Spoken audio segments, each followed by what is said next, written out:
Welcome, friends. This is a podcast with interesting people, and my guest today is Sylvester Jenkins, a book author of A Quick Cure to Successful Leadership. Sylvester is a native of Columbus, Georgia. He's a combat veteran with 4 tours in Iraq and 1 tour in Afghanistan. He has completed 21 years of military service in the U.S. Army. He has accomplished measurable results under extreme pressure while leading teams in a dynamic and fast-paced environment. He's also a member of the National Society of Leadership and Success, and he's an experienced leader with who has empowered hundreds of people, helping them reach their goals, and both professionally and personally. And we're going to be talking to him today about his book and about what does successful leadership is, how did he got onto this path, and hopefully learn from him about what makes good leaders and his experience from the military, and both in military and in the private sector. The world is full of interesting people with wisdom and extraordinary experiences to learn from. Join me on a journey to discover them, speak with them, and learn from them. I'm Adrian Sinclair, host of A Podcast with Interesting People at apodcast.com.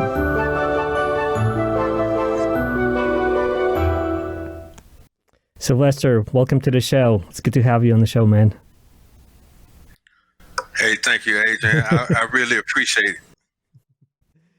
So we're going to be talking about leadership today, and the little intro that I read from your book about you, just to kind of give the audience a basic idea about who you are, where you're coming from, and what got you on this journey, and so let's start with, why did you write this book? Well, I wrote this book because I wanted to give back. For a long period of time, I seen that there was shortcomings in the leaders that I had during the time frame of me being in the military, and a lot of them had knowledge that they were just missing. It was just certain leadership traits that they just didn't have. And whenever I was trying to do like classes, training, or anything in that nature, I could never get all of them together at once. Right. So I wanted to do something that was relatable, something direct, quick and easy and straight to the point, in order to give them those tools needed in order to be successful when it came down to becoming great leaders. I just wanted to empower the people that was under my leadership during that time. Right. And reading your book, like you said, it's short and sweet in a sense that it's cutting to the quick, right? It's like, this is not like 400 pages of theory and whatever. This is like, this is where I came from. This is what my life was. This is how I discovered leadership. Here are things that I've seen work and don't work, and so I appreciate that, because it's succinct, and it's kind of straight to the point. You kind of address what good leaders are, and but I want to ask you about how was your process putting this book together? I mean, you clearly have a lot of experience, 21 years in the Army, so that kind of shaped you. You kind of went through what the Army offers in terms of leadership development. But when it came down to writing a book, was it just kind of like flowing based from your experience, or did you have any other anything else that kind of inspired you to write this book, to kind of put things in perspective, or was it just like, hey, here's my experience, and let me just kind of succinctly distill it for the audience? No, it was pretty much, I did a little research when it came down to it, not just based off my experience, but a lot of key points that I speak about within the book are things that we deal with on a normal basis: team building, influence our workers, emotional intelligence, which a lot of people don't know about. So I tried to pick certain areas that I thought was very important when it came down to being a successful leader, and just added my experience throughout my time span of being in the military and just my life in general, to try and like put people in the window, just that not anybody can do it. that everybody has the potential to be a successful leader. Just use these tools. It helped me to be successful for the past, I say, 15 years of my career. So I figured, why not pass this down? I don't want to withhold any information that can help somebody else. So that was my meaning behind it.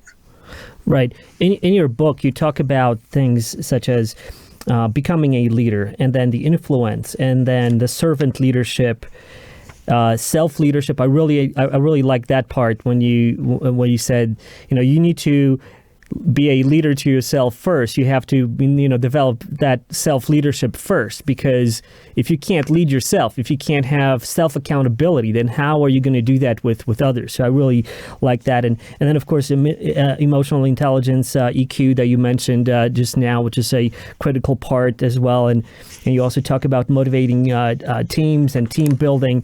And that is, the sort of like the major pillars of leadership is what you're addressing. How was the influence? How was your military training influencing your development of the leadership skills? Well, during my time frame in the military, I ran into a bunch of great leaders, and I picked, nuggets from each and every one of them throughout my time span of going through the ranks, and a lot of things that I seen from them, I tried to implement once I got in those key leadership positions. And I really dove in when it came down to implementing those things that I felt inspired me, impacted me, and influenced me to be a successful leader. So in the process of doing that, I had a lot of hiccups throughout my career. I wasn't the model soldier. I wasn't the perfect individual when it came down to being in the military. And so I had a lot of people who actually cared for me and was really actively engaged when it came down to ensuring that I was successful during my time as being a soldier before I became a leader. Right. I ran into roadblocks. I ran into all kind of obstacles that was difficult for me to overcome. That's one reason why I had pointed out as far as when it came down to the self-leadership, because I felt as though you cannot lead anybody else if you're not right. And right. One of the key points that you have to do is take care of yourself. And if you haven't taken care of yourself, it's hard to, take care of anybody else dealing with you having a lot of issues that are not under control yet.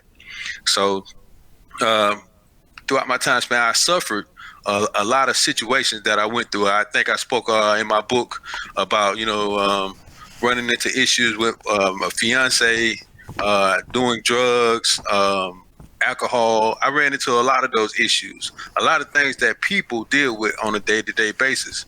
And one thing I had learned from a leader that was in charge of me a long time ago, and he told me that, even Superman had to be Clark Kent sometimes. So, and it just stuck with me throughout my career, because I was like, wow, he's right. Superman did have to be Clark Kent sometime. He couldn't always save the world. That's right. That's right. What were some of the characteristics of the successful leaders that you kind of modeled after, that you said like, wow, that's a great leader, and you recognize something? What were some of those characteristics? I think some of the characteristics were just being present, ensuring that they was hard charging, leading by example, always trying to caring, dependable. I think, saying a lot of those key traits that those leaders had was just setting the example when it came down to wanting to influence soldiers to do the right thing. Always just being the model image that, everybody need to see in order for everybody to get their mind or get on the right path or on the same sheet of music. One of the things that I like in your book is you have some creative acronyms that you use over here. One of them is energy. Your employees want your energy, and you spell out the energy as encouragement, never lie for an engagement, recognition, gratitude, and your love. And it's just like so true. Can you tell me more about how you came up with that acronym and what made you kind of distill it to those key elements? Absolutely. So when I came up with the acronym Energy, it was basically um, dealing with you in self. A lot of time and effort goes into the individual that are placed up under you when it comes down to your team. And sometimes you can be tired, burnt out, whatever it might be. But if you just use those words when it comes down to that acronym, you can be successful when it comes down to them taking care of you in order to give you an opportunity to rest and build up your energy. But just taking the time to focus your energy was, one of the key traits. It's just the definition of energy when it comes down to it. So I just figured putting a couple of words that would really mean something when it comes down to just being a successful leader. That was pretty much my thing. Right. I mean, one of the things that, like you can learn a lot about, like a lot of theory, you can study and be knowledgeable about things, but the key is implementing that, right? On a day in and day out basis, right? I mean, you can eat all the wisdom in the world, but if you are not going to practice it and you're not going to have tools to help you implement those things, then it's just meaningless. It's just empty. It's just knowledge that you have somewhere, but if you're not using it, it's useless. And using acronyms, using these kind of tools to kind of remind you what's important is critical. The other thing that you use over here is the 3D effect, which is tell me a little bit more about that. What is the 3D effect? So the 3D effect is just try to make you more transparent than anybody else. When you go to the movies, you want to see the best type of movie there is, so you go see it in 3D. So 3D is dedication, determination, and discipline. So when it comes down to those three things, if you implement them, you have no choice but to stand out amongst your peers when it comes down to being successful. None whatsoever. All you got to do is just be determined behind your actions, dedicated to what you're doing, and discipline behind whatever it is that comes your way. Because self-discipline is like self-love, which can go into self-leadership. But adding those three things together, you won't have no choice but to be successful. The dedication, the discipline, and determination. What else is making a good leader a great leader? Because, we think that there are some great examples of leadership out there. Most of us think that anybody can be a good leader. What is it that you found that makes someone who's a good leader and propels them to being a great leader? Did you find people that you were like, this is a good leader, but that guy over there or that gal over there is like a great leader? What are some of the distinguishing things that differentiates those? I think during a present, upfront leader, nobody that's not going to sugarcoat anything, that just give you everything just straight up. They're not going to lie to you. If you messed up, you messed up. They're not going to sit here and belittle you or make you feel any type of way other than, you did something wrong. All right, let's get back up and keep it moving. And then they just ensure you, they hold you accountable, make sure you're doing the right thing, or it's just mainly just being present. Like a lot of leaders out there I seen was cookie cutters. When it came down to it, they'll say, do this, do that. But then when it came down to the actual example that they were setting, or just being up front and just leading by example, it never happened. They just say, hey, you need to go do this, or you need to go do that. And then all of a sudden, they know where to be found.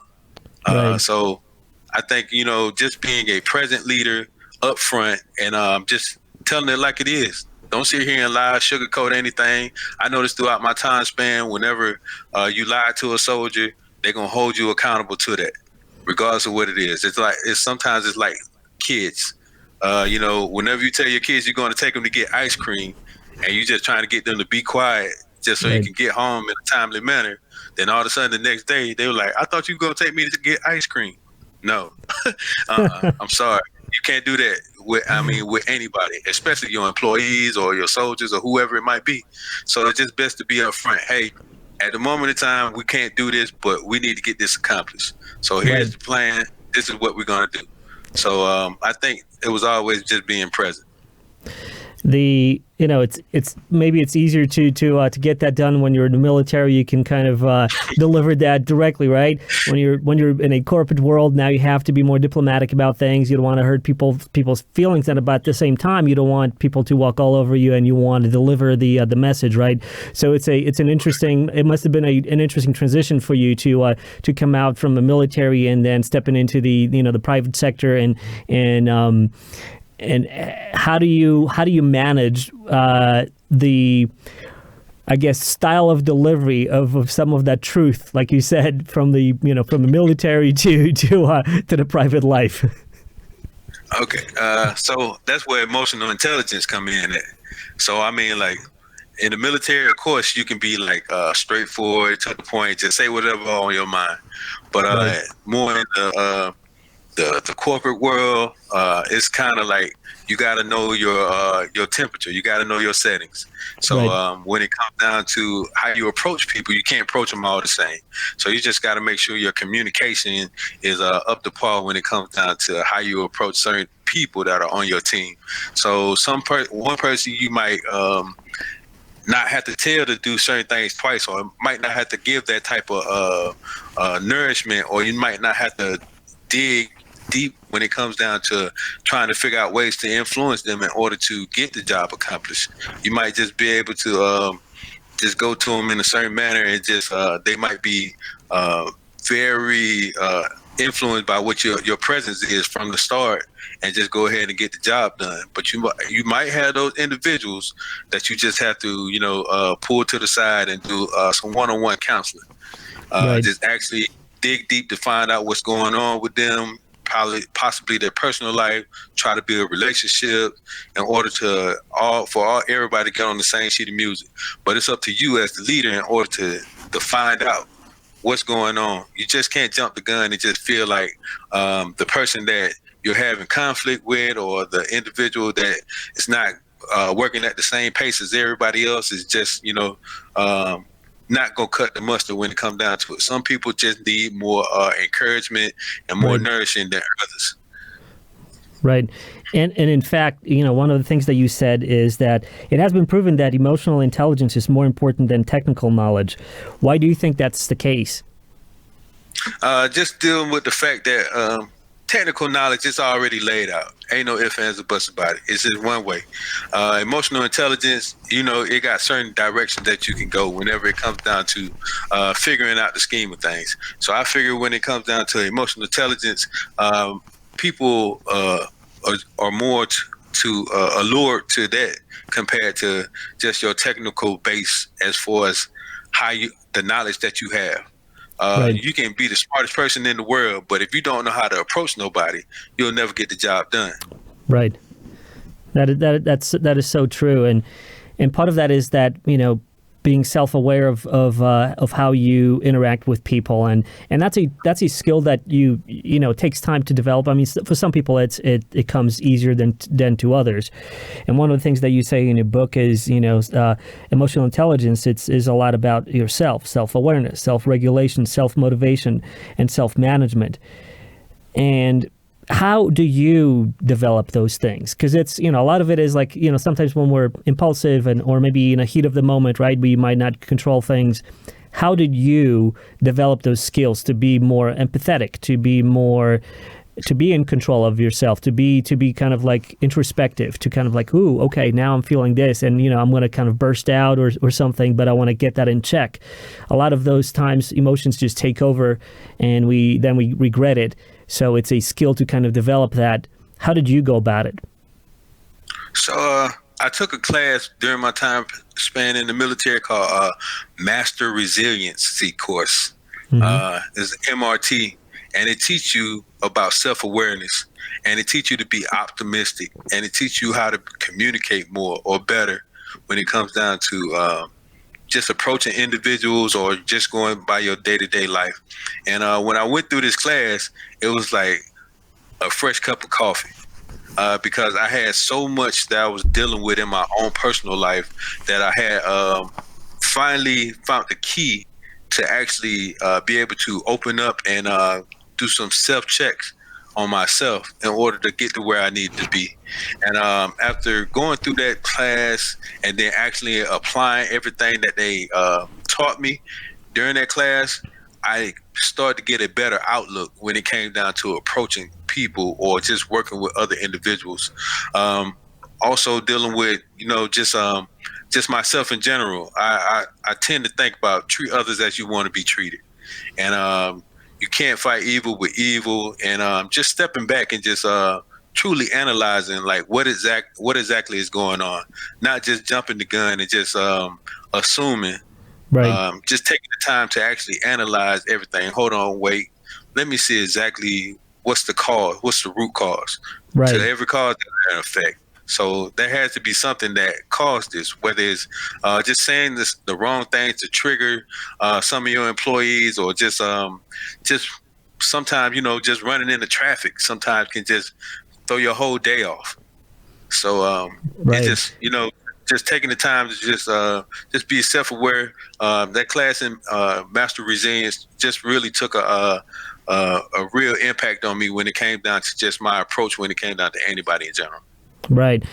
Give me some of the hows, the how-tos. What were some of the methods that, you've learned in that class that helped you kind of be more self-aware and kind of intercept before before like emotions take over and being present?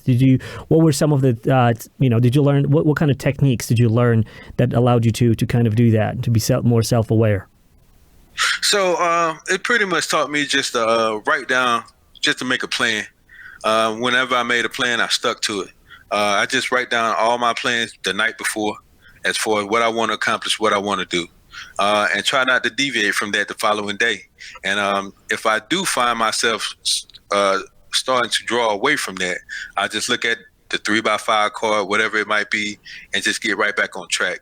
Because a lot of times we don't have that reminder, and we just let our lives just take control instead of outlining what we plan for the day. You can have certain things outlined to be on work on time, make my bed this morning, certain things like that. So if you choose to, outline those things of what you want to achieve the day prior and try to execute them the next day, whenever it comes down to like actually going through the motions, real life comes into play. Say like you run into traffic because there's an accident. Now you might not be on time. All right, so now once you notice that you might not be on time, okay, so you're going to scratch that off, but you still want to keep yourself in line in order to meet all the other goals that you have mapped out. But if you don't have that card or that piece of paper or that reminder to let you know, you can throw your whole game off, and that go that curveball that just put you in the wrong position in order to not feel as you did before making that plan the day prior. Right. And when you are kind of thrown off the balance, because you can have a plan and you're going to stick to the plan, but even when that happens, when you have a structure, and that's a great tip, because that you have sort of like a spine, a skeleton, of things to kind of hang on, right? You have something to follow, and but things can still kind of throw you off balance. And what do you do to kind of recenter yourself? A lot of leadership is about, especially in the private sector, when you're dealing with people, you have to be diplomatic and be composed and not have the emotions take over.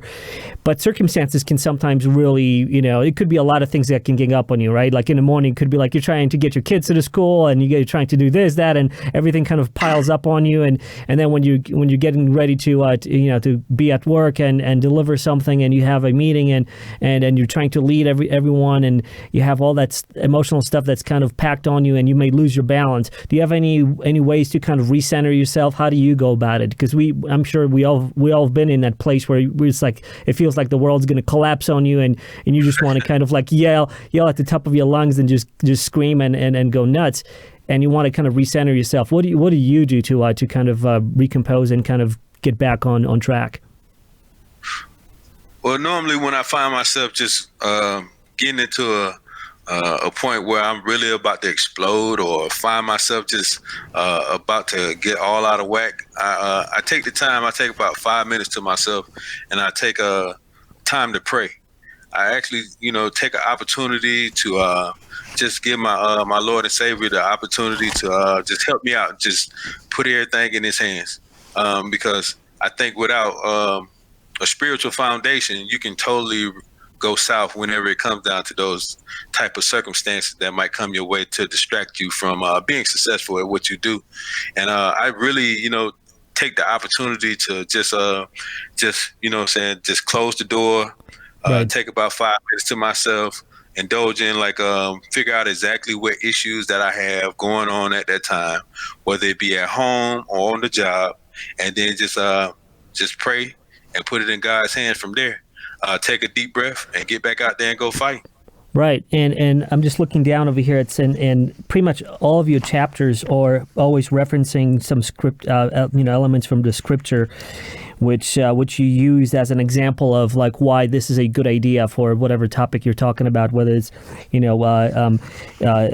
emotional intelligence or integrity or discipline or influence of others. You bring in scripture to as an example of why you should do those things. And do you think that good leaders have to be spiritual, or do you or have that or like it could be different things for different people? Like for you, it seems that that's what's working when you have scripture as the foundation, the go-to place, right? So like you said, like you can be totally like out of whack, off your game, out of balance, and that's your kind of like place to go to kind of reset and find your grounding, right? Find your foundation. Do you think that Right. all leaders have to have that, or if there's many, or did you find other leaders that have something else, some other tools that they use in order to kind of rebalance themselves and center themselves? A majority of the leaders that I encountered all had a spiritual foundation. All of them had some type of reference as far as when it comes down to spirituality, whether it was Buddha, Allah, or Jesus Christ. Either way it go, everybody that I had ran into as far as a leader, a good leader or a great leader, had some type of spiritual foundation to have something as a baseline to help them reset to get to where they wanted to be. Right. And at my time span, I just noticed that everything that going through my career, seeing these I consider to be like role models or examples, set the tone wherever they went. And a lot of them that I talked to, they either had a Bible or some type of devotional, or they took the time and opportunity. The first thing they did when they came to work was pray, or Right. they read scripture, or they had them already outlined, or they had it written on a board, or anything like that. All of them had a spiritual foundation. So I took notice to this, and I had a spiritual foundation for, like I say, since about 2016 now, and it seemed to be like one of the best things that ever happened to me. And just going through, just reading the Bible, it just I'd be like, wow, it's such amazing how this stuff was outlined prior to me even thinking about writing this book, thinking about taking on these responsibilities, thinking about being a leader, just doing all these things. And everything that every scripture that I use throughout the Bible in my book outlines what it is to be a successful leader. And it just amazed me by far. One of the things that I'm going to bring up over here in the chapter on influence, you quote Titus 2:7 reads, "Show yourself in all respects to be a model of good works, and in your teaching, show integrity and dignity." I mean, that is such a wonderful passage, which like really speaks to, I mean, leadership. Yes, I think, but just like in general, being a good human being, right? Just be transparent, be who you are, so that when people interact with you, they know who they are dealing with, not like some kind of a facade, some kind of like a just for show type of a person. And then when they feel that you are genuine, they will interact with you in a different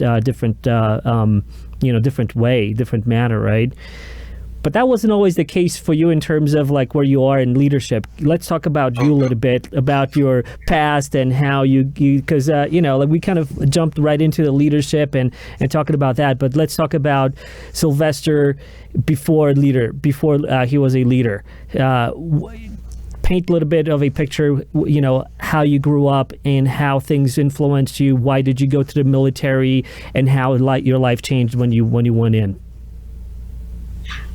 Absolutely. So from Columbus, Georgia, grew up in low income housing, single parent home. My mother, she worked constantly, sometimes roughly about almost double shifts, hardly ever home, just due to the fact she was trying to put food on the table. My older brother, my siblings, with my older brother, he was doing his thing when it came down to running the streets, and finally he made his transition and he joined the military, and then he went away. So I just seen it as an opportunity to just really just get away from the environment that we was in. Sold drugs, did drugs, ran the streets, pretty much, joined the gang, got into fights, altercations, did a lot of things that was out of character when it comes down to the person that in front of you right now. And did that for a period of time. And then next thing you know, when the opportunity came around for me to get away, I joined the military. It was security. I knew I couldn't get fired. So it was like, hey, you join the military, you get like 3 hots in the cot. You get a paycheck on the 1st and the 15th. You ain't got to worry about you get to travel the world. You don't have to worry about a lot of financial burdens that you might have just being just growing up in the inner city. So when it came down to it, I thought that was the best option for me.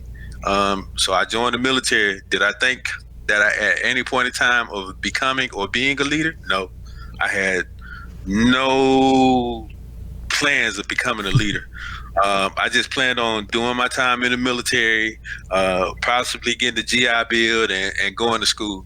I only planned on really doing like 3 years, and look at me now, 21 years. But during those 3 years, my first 3 years, I got in trouble. I never came out of that position of the environment that I came from.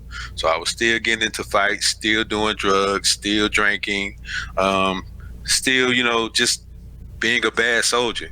I wasn't taking in what my leadership was saying.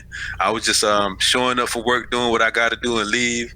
I was more of a to myself. I didn't really try to be out there that much. And then when I did start hanging around people, they were more of the same people that I grew up around. So It was like I never separated myself from being in that type of environment, even when I joined the military. Gotcha. So what changed? It was never. So what changed for me was when I went to Fort Jackson, South Carolina, and I was became a AIT platoon sergeant, like advanced individual training platoon sergeant. When I did that, they put people from all across the world under my charge. So now I'm responsible for other people, kids, pretty much. So I felt as though I could not sit here and preach something to them that was not true. I could not sit here and not be the example that they are expecting to see. So initially, it was a rough transition for me because I was still out there with the drinking, and hanging out real late, going to clubs and doing those things. So it was a rough transition for me initially. And then coming into work the following day that week, and then having these soldiers who think I'm the best thing to slice bread. They think I am the epitome of a soldier. And when it comes down to it, I'm just as bad as, these people that as you were before you chose to join. Right. Everybody joined for a reason, whether it was trying to get away from the environment they was in, whether it was just trying to better themselves in some type of way, or whatever it might be. And I was like, man, I had soldiers come to me after my first graduation and told me I was the closest thing they had to a father. I had soldiers come to me and tell me that before I joined the military, I was strung out on drugs. I was homeless. I was this, I was that. So I was taking all this stuff in, and I was thinking like, man, like, you got all this from me? I said, I'm nobody. I'm not anybody. I'm the same person that you can meet, like, before you even join the military. I'm just a simple nobody, you know? I didn't think much of me being an influencer or a leader or anything like that. I thought, you know what I'm saying, just due to my past life, I was like, man, I'm just a manager. I'm not a leader, I'm a manager. They gave me you, and I did what I had to do in order to get you where you needed to be. Congratulations, you made it. So now, after time of doing that, I slowly but surely started to develop those skills when it came down to becoming a leader. A lot of things that I point out in this book are a lot of the same things that helped me during my transition of becoming a leader. And I noticed that, like, in the process of doing that, I had a strong niche for it. I loved every bit about it. I thought it became to a point where everything in my life rised and fall off leadership. It's like I thought everything needed some type of structure, whether it was your household, your school, your church, whatever it might be. Everything has some type of leadership in it. And the people that are in charge of these organizations, everybody that falls up under them as far as their leadership, think they're the best thing to slice bread. But it's those people that actually really take the moment to digest and actually apply what those people are saying to them in order to regurgitate exactly what they're expecting them to be, that are the main ones that become successful. And I really took that opportunity after all those soldiers coming to me and telling me that stuff to really analyze, is this something that I really want to do? Is this something that I want to become? Is this something that I want to be? It sounds like you tapped into something that you already had, but you just kind of got exposed and got out of you. Like I think it showed like integrity, because like when you said like, hey, I can't be a false example to them, right? I can't be just like this fake thing. I have to live what I'm preaching, right? And that kind of maybe spun you on this journey of like, wow, okay, I need to be self-aware. I need to self-develop. And that's one of the things that you write in a book over here. You say a self-leader develops and takes responsibility for their actions. And so that kind of puts you in that place where you started to sort of like eating your own dog food, in a sense, like where you're like, hey, this is what I'm preaching. This is what's supposed to happen over here. One of the things that I really love in your book is like these kind of like straightforward things that are just like these. I love it. It's just like essence of things, Sylvester. This is like I love this. Let me just read this piece over here. So now, after 21 years of military service on active duty, I'm convinced that experience is the hardest teacher, since it gives you the exam before any lessons are taught. Dude, that's just poetry. That's just poetry. I love it. It's just like, it is so true. And so the counterpart to this, though, is learning from failure, right? And this is something that a lot of I think society right now is kind of revisiting this whole idea of how to treat and how to look at failure, because typically failure is like, oh, you failed, you suck, next, right? But the strength is, and this is what you write in your book as well, which is you learn from your failure, right? You incorporate that experience and you build on that, right? And that's the smart way of doing it, right?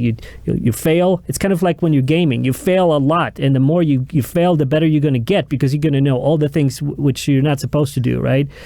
But you take that not as a negative, you take that as a positive. You failed, you learn from it. Now I'm going to be better. Now I know what not to do. And if you have a supportive community and supportive leadership that understands that and supports you in that, then the sky is the limit for you, right? And so I love that you mentioned that. How was it for you to have you? In your experience when there were failures, and whether your own failure or your soldiers or employees, how do you go about having that conversation that, failure happened, we're going to learn from that, and we're going to move on. How did you develop that? Because it doesn't come automatically, right? When we see failure, we're just like, oh, that's a failure. But if you approach it from a right perspective, then you can take that failure and make it into an asset, a benefit, right? How did you go about that? Well, I always tried to remain optimistic when it came down to any failure that occurred. Tried to find the good in everything. Always hunt the good stuff. So that's something that we learned when we was doing the master resiliency training. It was like hunt the good stuff in anything that you do. So anytime that we ran into any obstacles or we ran into anything that we failed at, I look back at a lot of things that I experienced throughout my time span or my life in general, and then just try to compare it as far as it could have been, we could have did this or this could have happened compared to what did happen. So just putting those perspectives out there help get everybody back on the right sheet of music. Like, yeah, that could have happened. You're right. You know what I'm saying? Like, it could have been way worse, but this is what happened. So, and then we just do a quick AAR, you know what I'm saying, an after action review, try to figure out the best way to tackle it the next time. Right. So we learn from our mistakes in order to just become better. Right. And that's how you make everyone better, and then with making everyone better, you build a better team. So let's segue to team building. What did you learn? Oh, yeah. What did you learn in your life's experience with like what worked best for you to kind of build a team? That's kind of like what companies now realize more and more, that it's not the individuals. Yes, it is individuals as well, but it's a team effort, right? And they try to nourish that. They try to help people build better teams. What did you find in your own experience how to build the best team or better teams? What works and what doesn't work? I've seen throughout my time that you're only as strong as your weakest link. So a lot of people don't have the same speed. A lot of people don't have the same knowledge. A lot of people don't have the same drive or motivation. So we all had to feed off each other in order to become better, whatever it might be. Sometimes we had to pick each other up, but I thought that when it came down to team building, we all had to sit down and set goals. Absolutely just sit down and just break down like the actual mission that we had, and then take the time to actually figure out the best plan of action and the best way to tackle it. So once doing that, it was able to decipher who needed to play what part or play what position. And a lot of times whenever we're in leadership position, we don't really take the time to invest in a lot of those employees that we have that has those shortcomings that we might not like when it comes down to just being more motivated or just being having that initiative to get things accomplished. So we know we have to invest more time in those people. So when it comes down to having those other people that you can count on to make things happen, that gives you the opportunity to invest more into your workers that don't have that same I want to say competence. Yeah. Yeah. So what did you find out that doesn't work, that you thought would work? Like, what were some of the surprises, right? Because it's like sometimes we have everything is kind of theoretically good, like this is how it should work, and then you try it out, and then crap, it doesn't work at all. What were some of the surprises that you found in your own experience? Like you thought something would work, and it then just worked the opposite, or it didn't work at all? Well, I found like sometimes putting people in certain positions just didn't work out. Like you figure about placing them in, a higher stature that they'll have no choice but to just get off the pot and just start running or whatever it might be. But only thing happened is that they just continue to sabotage things even more. I'm not gonna lie. But then at the same time, you just know, hey, I just gotta just invest more time just into this individual. But a lot of times, some people just can't be helped. I mean, it's not meant for everybody, just to be honest. I mean, not saying that there's not an opportunity or place for you somewhere in this world, but it might not just be where you're currently at right now. We'll try to help you the best we can, but some things just don't work out, and due to those natures, you just have to let people go. You have to, you continuously try to counsel them, bring them in, reel them in, have a lot of their peers, try to bring them up to speed. You give them opportunity after opportunity to the point where it's just not working out. And you just gotta say, hey, I understand, that you enjoy working here, but right now it's just not working out. I see a lot of potential in you, but just not at this moment in time, or you making the cut when it comes down to working at this place. Right. So. And what were some of the converse situations in which you thought that something wouldn't work, and then surprisingly it did work well? Was it like with people, or maybe situations like inside of a team? And what I mean is, like, inside of a team situation. Let's say you had someone that you gave a chance, like someone gave you a chance, right? Someone put you in a leadership position, right? And maybe they're like, oh man, Sylvester, he's just partying all night long. He's doing all these things, but someone at some point did, like, hey, we think that this guy has potential and he's going to develop. And so have you had situations like that too, where you had someone that, everybody, they wrote him off and you gave him a chance and it worked out? And why do you think it did, if you had a experience like that? Yes, I had that experience happen to me just here recently when I was getting ready to go through my phase of retirement. I had one of my platoon sergeants, initially just looking at his reports from his previous units, it just didn't seem like he would be that guy to step up to the plate and be successful at the next level. But after sitting down with him, counseling him on numerous occasions, and just trying to educate him and mentor him, I told him, hey, it's getting to that time now where I really need you to step your game up and be Tom Brady. I want to step back and be Bill Belichick. You're going to be Tom Brady.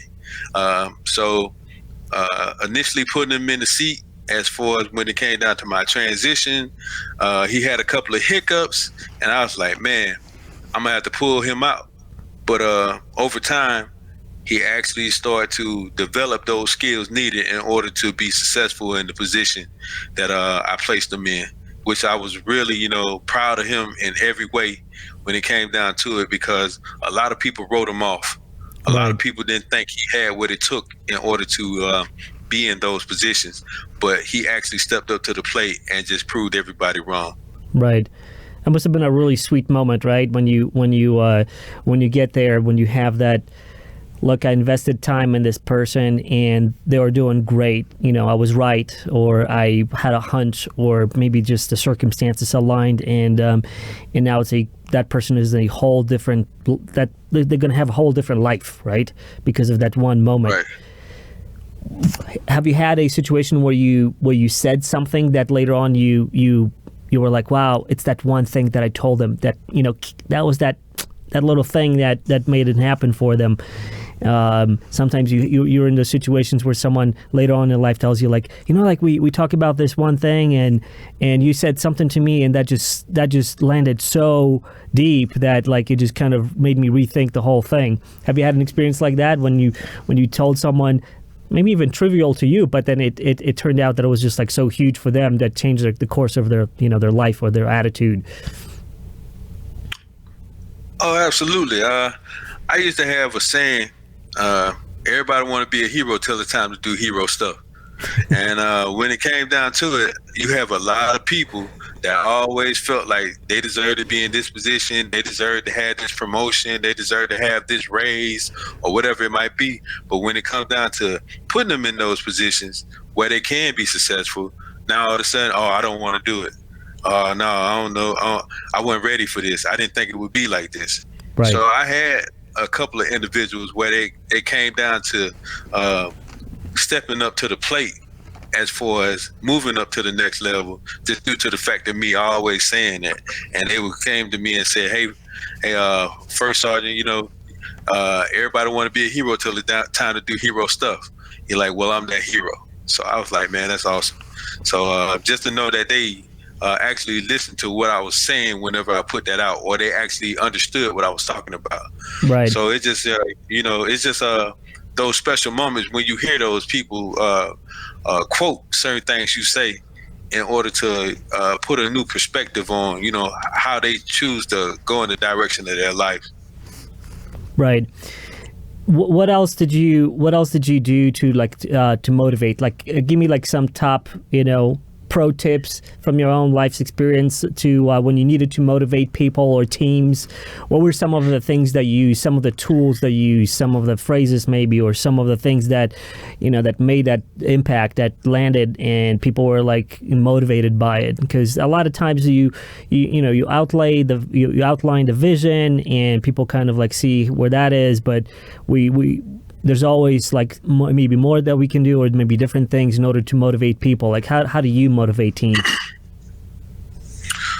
I mostly spoke about my experiences, just letting them know that, hey, I didn't come out just this model soldier. I didn't come out here just perfect straight across the board. I didn't just step out, join the military and become this person that was just giving promotions after promotions, because I had hiccups, I had trials, tribulations, I had setbacks, I had experienced every part of life to realize that it's not fair. And when it came down to it, like, you choose to dictate which direction your life go. It can go up or it can go down. So it's whatever direction you choose. It doesn't have to always go left. It don't have to go right. Sometimes you're going to have your setbacks that put you down, but it's up to you whether you choose to get up and go straight. It's up to you whether you choose to go up, choose to go higher, wherever you might be at. So I think, when it came down to it, a lot of my things that I motivated people with was just the fact of just talking about like how life don't give you no opportunity to be successful unless you take it. Right. How it's not going to treat you, how everything ain't going to line up how you expect it to. And how, you can get knocked down 20 times. You just need to get up 20 times, whenever it comes down, 21 times or whatever it might be. Right. Just choose to just continue to never quit. That was like one of my main things, never quit. Never quit, never give up. Because once you give up, not only are you letting, the people that care about you down, but you also, letting yourself down. I used to tell people to always think about that one person that you never want to let down. Whether it's your mother, father, sister, brother, grandma, auntie, whoever it might be, think about that one person. Right. And if you choose to fail at any point in time, just keep in mind you let them down as well. So just always put that in perspective whenever it comes down to trying to be successful. We always brag about our successes, but we never talk about our failures. So when it comes down to just trying to remain in that positive aspect of always succeeding, why not think about that person that you don't want to let down? You always call them to let them know how good you're doing. You ain't gonna call them to let them know how bad you're doing. So, hey, don't do nothing bad in order to let them down. Right. Just stay on the right path. Continue to be successful. I love it. That's a great tip because, again, you write a lot about the what's, like what is a good leader, what's a, servant leadership, but then you also pepper the hows once in a while, like how to do those things as well. But, this was a great tip, remind yourself about like, why are you doing things and, who, if you don't succeed, like who are you going to let down? It's a technique, it's a way of kind of, self-motivating yourself and motivating others. Right. And also like what you said about just the storytelling, going back to the storytelling, telling your own life story, like how you were, how you got to the point where you are, just to kind of illustrate for people that, hey, you too can do it, right? And anybody can go on that path. It's great. One question that I wanted to ask you was about, leadership under pressure, leadership in combat, and some of the things that you've learned while you were in combat under pressure, and some of the takeaways that you got out of that experience when you were like, wow, this just changed my life. And also, how does that translate to where you are at now, in the civilian sector and, in corporate setting, and, how is the leadership under pressure in combat differ than the leadership that you do that's in the private sector. And is there anything that you take from one to the other that helps out in leadership? I think just really just maintaining composure when it comes down to meet suspense. It's a big difference between the two, to be honest with you. And nowhere in the corporate world would you ever have to be hanging out with your friends one day, your peers or your coworkers or whoever it might be, and then all of a sudden you could possibly have the chance of losing their life. So I can't really say there's similarities to them. The only thing I can really speak about when it comes down to certain things that I would take, that I put in there, just meet suspense, just remaining cool under pressure, because a lot of times just being in combat, your life is in danger 24/7. And when it comes down to just those experiences alone, just being on guard, standby, whatever it might be, it's kind of teach you how to stay cool under pressure, just due to the fact of you have a responsibility as a leader in order to keep your soldiers encouraged and in the right frame of mind. So I think those are the things that I would apply when it comes down to working in the corporate sector, just due to the fact that a lot of your coworkers or your peers or your team itself might have opportunity where they might spaz out and they might, we ain't gonna make it. We gotta hurry up and get this done. We just need to hurry up. And then you be like, hey, relax, let's take a deep breath and just figure out the plan of action that we need to do in order to get this stuff accomplished. So yeah, just remaining cool under pressure. Yeah, it's. I think it's all about perspective in many respects. When you are like facing some kind of stressful situation at work, maybe, and if you put it in perspective, well, at least no one is shooting at me right now, and I'm not gonna stop. I'm not gonna step on a landmine, right?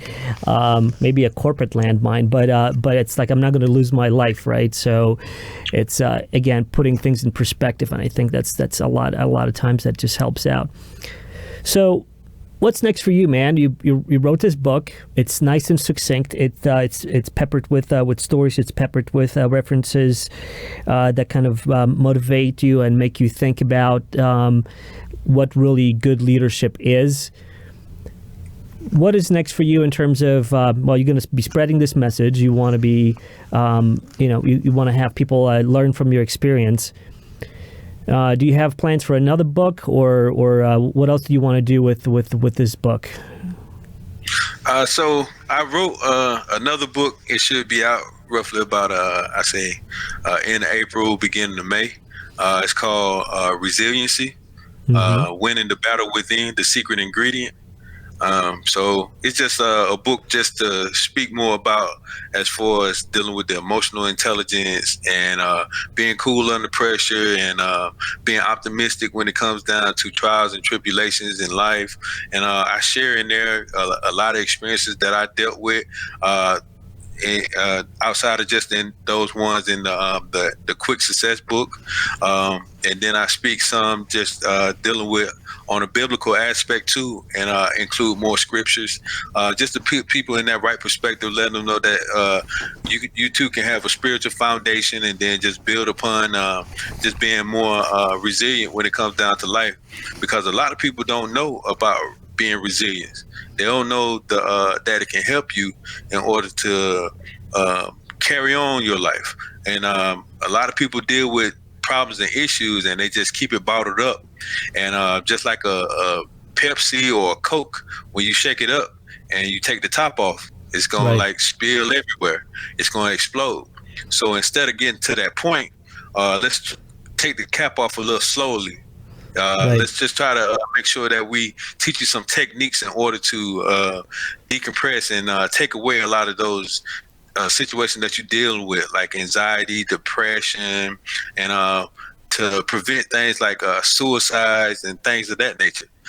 So I just want to do another, tool in order to just get back and help people, to try and put them in the right frame of mind that, hey, you too can continue to live a successful life or just try to pursue things that you want to when it comes down to just living in general.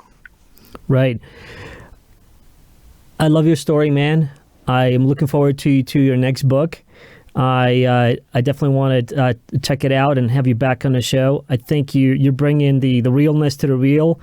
It's a great story. You got a beautiful journey, and I'm glad that you wrote this book. Very straight to the point. You guys should check out Sylvester's book. Let me just throw it up over here on the screen. It's basically about, it's truly a quick cure to successful leadership. Sylvester shares a lot of good tips in the book, and it's really straight to the point. It's almost like military guide in a way that is just cut straight to the point without like sugarcoating too much. But you are bringing in a lot of great analogies that kind of illustrate things, and I love about that as well. So I'm looking forward to your next book. Before we go, I want to ask you about how was your sort of like experience with like publishing the book? Is it right now like where people can get it, and some thoughts on that? Like how are you going to go about publishing your second book? What have you learned from publishing the first one that you're going to do or not do in the second one? Can you share something about that? Yeah, for in the first book, it was pretty much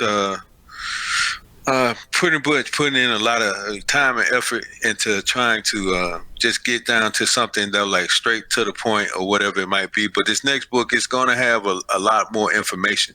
So I'm going to take more time in order to make sure that I provide people with just a straight guide, a whole lot more information. I think the Quick Cure is a shorter version, but this resiliency book, it will have a lot more information in it. And then when it came down to just going through the motions of doing the editing and the actual publishing itself, I think I'm gonna take a different route with who I went with the first time.